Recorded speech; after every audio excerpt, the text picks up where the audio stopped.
Happy Saturday. Welcome back to my channel. We are getting ready to head out to the movies, and I thought I'd do a quick little cozy movie outfit of the day. It's a little hard to see because of the lighting, but I have on a oldie but goodie skirt from Amazon, and then I have on this blazer from Good American, which I've had for quite some time now. It's really heavy, like it has a nice weight to it. I think it's like a scuba material and super cozy. Under, I just have on a black top from Gap that's like one shoulder. My Target undershirts are all dirty, so I went with this. And then for the fun part, I have on these track pants from Adidas that I thrifted a while back. I'm just pairing them with some cowboy boots. I just have on my Dean Davidson earrings, and then I'm gonna throw over my little Coach side bag. I don't know where it is. And then went with glasses today. I like to wear my glasses when I'm at the movies. So we're gonna head out and grab some lunch, see the movie, and then come home and relax. I think we're getting a big storm the next 2 days. We're supposed to be getting, I think, like 9 inches of snow or something. I'm not following you. I'm going to, okay? Bitch, I don't care. Good morning. Happy Sunday. We're all bundled up. Sam's getting us a bagel sandwich for the morning. I'm going to clean the house after we get home today. I want to clean our oven, and I saw a video yesterday that talked about how the self-clean button shouldn't really be used. It provided a different way to do it with like baking soda and distilled water. These glasses are made well, by the way. We were watching the newest season of Love Island UK, so not Love Island All Stars, but Love Island UK for those who watch. And some of the girls were wearing a pair of, what were they? Not Chanel. I can't think of what they were now, but these are kind of a look-alike from Madewell. I think that they're kind of fun. For lunches this week, we wanted something that was really simple and easy. So we just did tortillas with cream cheese, sliced tomato, Italian seasoning, and then some turkey from the deli. You just wrap it up and cut it in half, and that is it. I like to have it with like some chips and salsa or something on the side. And yeah, so easy, but gets the job done.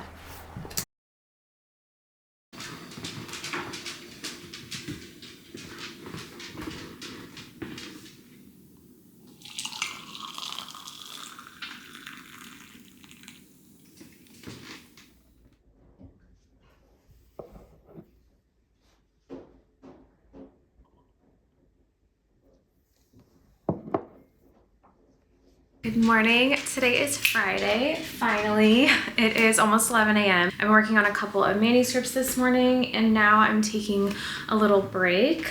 I'm about to clean the kitchen. We have like dishes and stuff from the morning, and then I'm going to get some chicken marinating. We just have like some thin sliced chicken breasts that we thawed, and I'm gonna marinate them in a little bit of barbecue sauce, and we're gonna have that tonight with like sweet potatoes and green beans. After I do all these things, have my little break, I will get back to work, trying to make some good progress with writing today. Just having a really cozy, relaxed work from home day.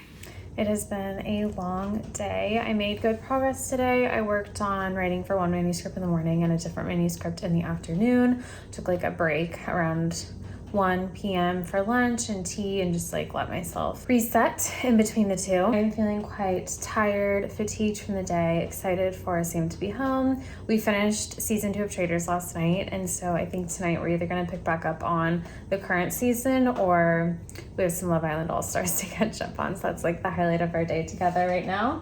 But I'm about to get the sweet potatoes in the oven.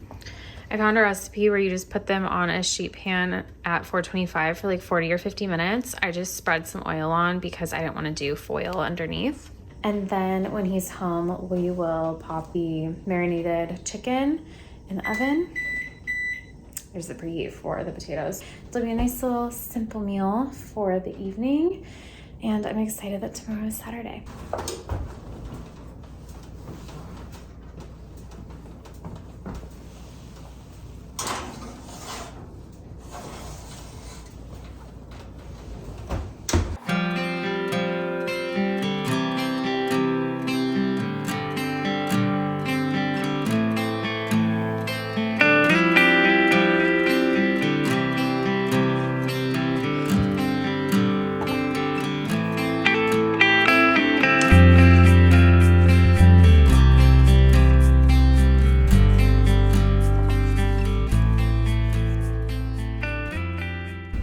Happy Sunday. We are getting a sandwich for lunch, so I'm just ran into the deli, and then I'm going to make chicken katsu for dinner. So we're picking up some macaroni salad just to make it easy. We're gonna run a couple of errands. We need to grab something at Ulta. I have a return for Target, things like that, and then go grocery shopping.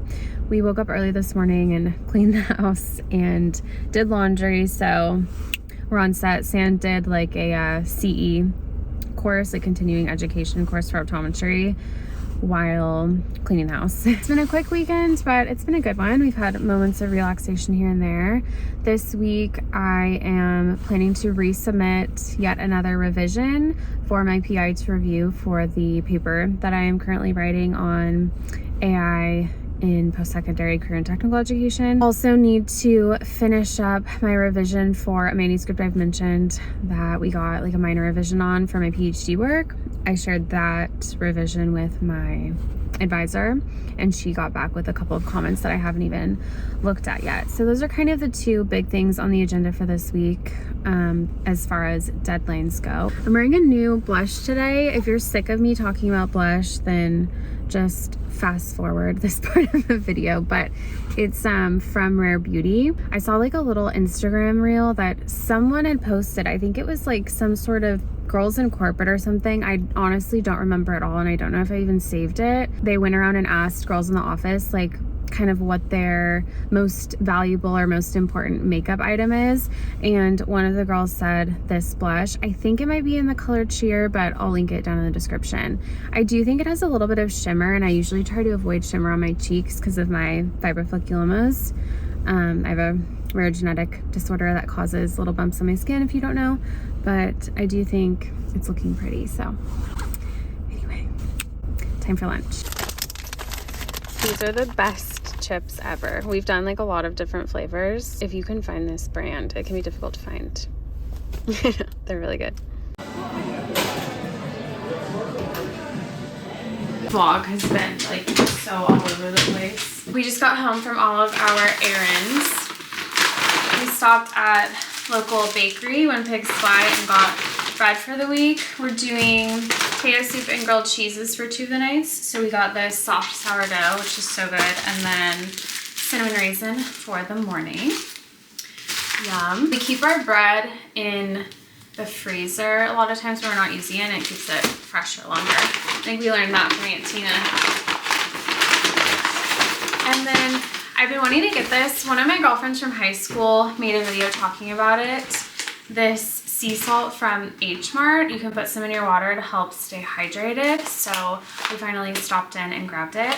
I can see that my camera's gonna die soon, so I'm gonna speed this along. For lunches this week, we're doing the turkey wraps again, which I think I showed earlier in this video, but we got some sprouts put in them also. So it's just the tortillas with the turkey.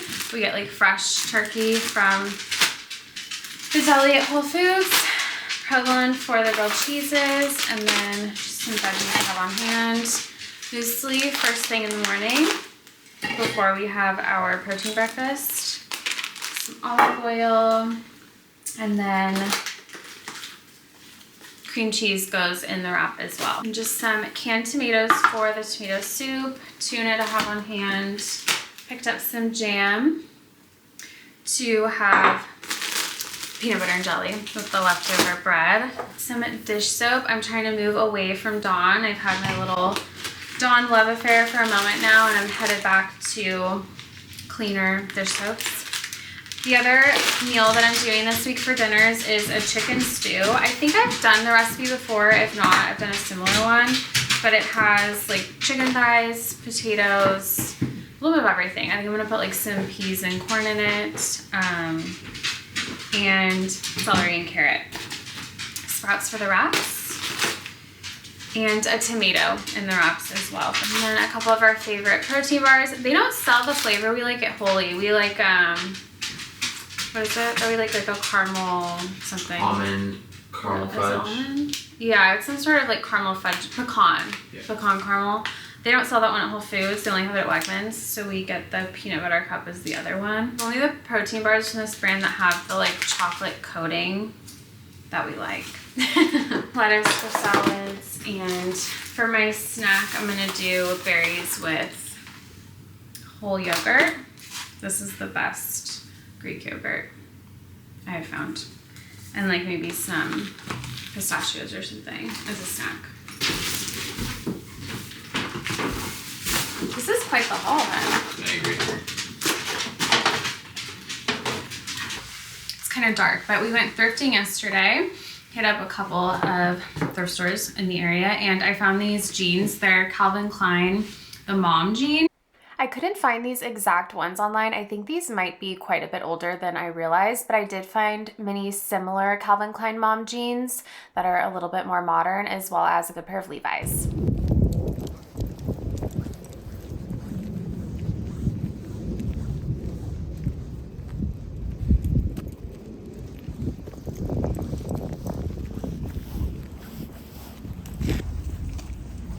Sam cooked. Look how good this chicken katsu looks. And then we're doing the macaroni salad that we got from the deli with just some arugula and this ginger sesame dressing. It's super good.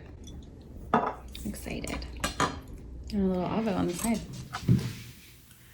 Happy Monday. As you can probably tell, I'm doing my best to keep things bright today.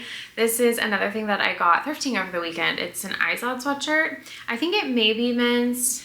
It's a size small, and I did find it in the men's section, which is a useful tip for thrifting if maybe you would like to start getting into thrifting. Oftentimes you can find good stuff in the men's section, and that's what I did with this, and I'm loving it. It is so soft. I washed it up yesterday so that I could wear it today to keep my Monday feeling bright, because I definitely need it. Today, I am going to jump back into more edits on those manuscripts, as I mentioned briefly yesterday. I was kind of reflecting this morning on my own process when it comes to writing, the writing process, and more specifically, having to revise my writing. I know that this is a really big challenge for many of us, naturally, and there are some tools and strategies I have picked up over the years that I think have really transformed the process for me, and I thought that I would share those with you today.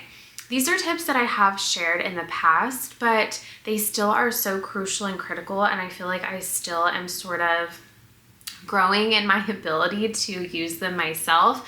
So I thought, why not talk about them again? So the first thing that I will say is that when I get feedback on my writing, whether it be from an advisor, a PI, an anonymous reviewer, whoever it may be, I always go through the same process. So the first thing that I do is I sit down and I read through their comments, remarks, or edits. I'm not doing anything other than simply reading through them for the first time, and then I step away. When we first read through comments from someone, or again, take a look at their revisions, we can respond in a very emotional way. We may become defensive, reactive, we may become frustrated, sad, emotional in any way, perhaps angry, they don't understand. Whatever it may be, that can be a very emotional time, and that's okay to feel emotional.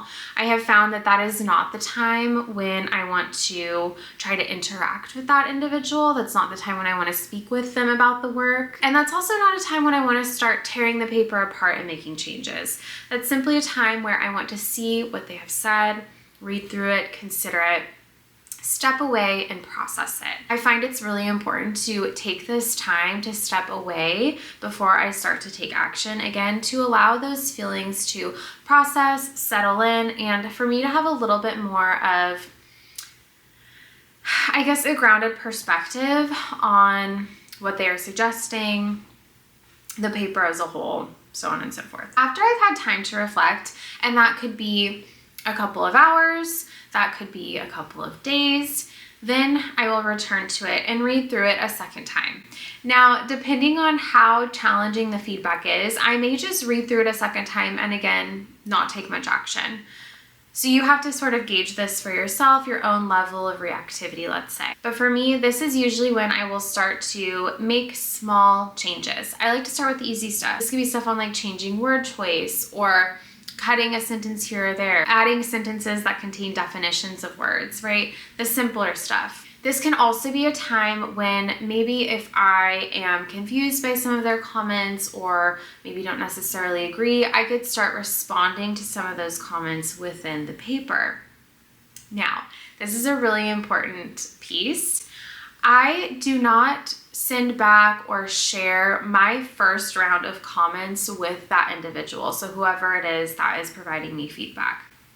The reason being is that you may find that as you start to actually implement changes, the new version of the paper starts to take shape, you may actually end up addressing some of those comments and not needing to respond. You may realize that you actually agree with things that you didn't originally agree with, and you may find that perhaps you were a little bit harsh in your reply at first.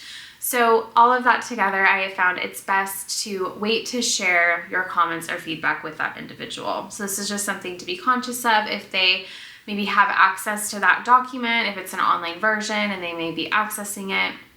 Just keep that in mind. So you've reflected on the feedback and you've started to implement small changes. Once those steps are complete, this is when I transition into making the larger changes. Now, if you are someone who tends to meet with, let's say, your advisor or PI after you receive their feedback and you talk through it, obviously keep that in mind here too. Right now, I'm referring to a situation where maybe you're not having that much of an interaction or that much supportive feedback from them. So after you've implemented the small stuff, this is when you'll transition into the larger things. For me, the larger things are typically if I need to add significant portions of writing somewhere or take away significant portions. This could also pertain to large restructurings within the paper. So you're moving big chunks of writing around, things like that. This typically is what will require the most time, the most effort. And so again, allowing myself the time that I need is really important. Try to become in tune with yourself and notice when you're starting to feel a little bit frustrated or overwhelmed by the paper. That is a great time to take a step away, maybe go for a walk, get a little bit of fresh air. Again, allow yourself to sort of come back down to earth for a moment. And another big piece here, and perhaps the biggest one that you want to consider, is the inner voice. What is that little voice saying while you're writing? Is it saying that you're an awful writer, that you're misunderstood, that no one's ever going to like the paper that you're writing? If that's the case, let's consider how we can work on reframing that inner voice so that it can embrace more of a growth mindset. Perhaps this wasn't the draft that's going to be submitted to the journal. It may take you several more rounds of revision, but no matter what, you will get there. I think one of the biggest challenges that we face when we write collaboratively with someone else, so again, whether that's a PI or a colleague, or it's even just an anonymous reviewer from a journal, it's really important for us to do our best to sort of remove our ego, remove the self from it. When you receive harsh feedback, it's not about you.